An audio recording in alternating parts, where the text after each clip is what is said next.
আপনারা দেখছেন YouTube channel খবরের হাট। আজকের ভিডিওতে আপনাদেরকে বলবো ছোট্ট একটা দ্বীপ যার আকার ফুটবল মাঠের থেকেও ছোট।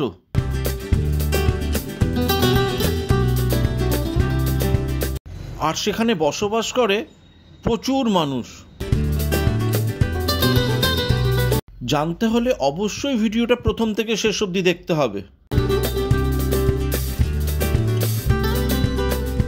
বিশ্বাস না হলেও সত্যি, প্রতি বর্গ কিলোমিটারে এখানে বসবাস করে 2,50,000-এর উপরে মানুষ। আপনি কি কখনো শুনেছেন এমন একটি দ্বীপের কথা যা একটি ফুটবল মাঠের চেয়েও ছোট, কিন্তু সেখানে বাস করেন শতাধিক মানুষ? আফ্রিকার ভিক্টোরিয়া হ্রদের মাঝখানে অবস্থিত মিগিঙ্গো দ্বীপ এমনই এক জায়গা যা পৃথিবীর সবচেয়ে ঘন বসতিপূর্ণ দ্বীপ হিসাবে পরিচিত। 1991 সালে কেনিয়ার 2 জেলে প্রথম এই দ্বীপে আসেন। তখন এটি ছিল বন্যপ্রাণী, বিশেষ করে পাখি ও সাপের আবাসস্থল। কিন্তু 2000-এর দশকে যখন নীল নদের পার্চ মাছ ধরার জন্য জেলেরা এখানে আসতে শুরু করে, তখনই এই দ্বীপ জনবহুল হয়ে ওঠে।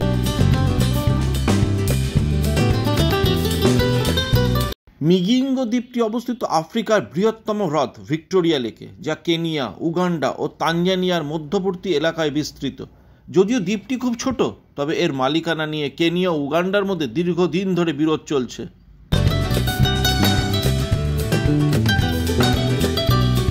এই দ্বীপটির আয়তন মাত্র 0.49 একর, একটি ফুটবল মাঠের চেয়েও ছোট। জনসংখ্যা প্রায় 131 জন, আর জনঘনত্ব প্রতি বর্গ কিলোমিটারে 2,50,000-এরও বেশি মানুষ।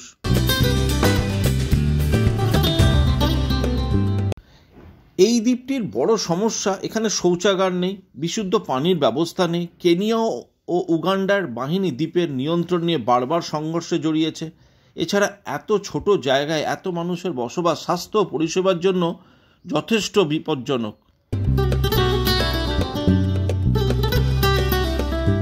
মিগিঙ্গো দ্বীপের আশেপাশে জলাভূমিতে নীল নদের পার্চ প্রচুর পরিমাণে পাওয়া যায়, যা আন্তর্জাতিক বাজারে খুব চাহিদা সম্পন্ন একটি মাছ। তাই অর্থ উপার্জনের আশায় বহু জেলে এখানে বসবাস শুরু করেন, যদিও এখানে জীবনযাত্রা অত্যন্ত কঠিন।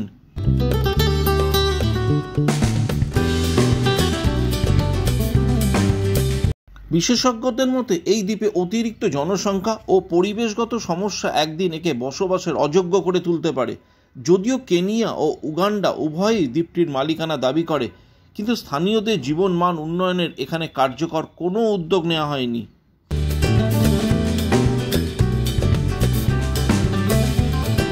মিগিঙ্গো দ্বীপ পৃথিবীর সবচেয়ে জনঘনত্বপূর্ণ দ্বীপ হওয়া সত্ত্বেও এখানকার মানুষ চরম দারিদ্র্য, স্বাস্থ্য ঝুঁকি ও নিরাপত্তাহীনতার মধ্যেই জীবনযাপন করে।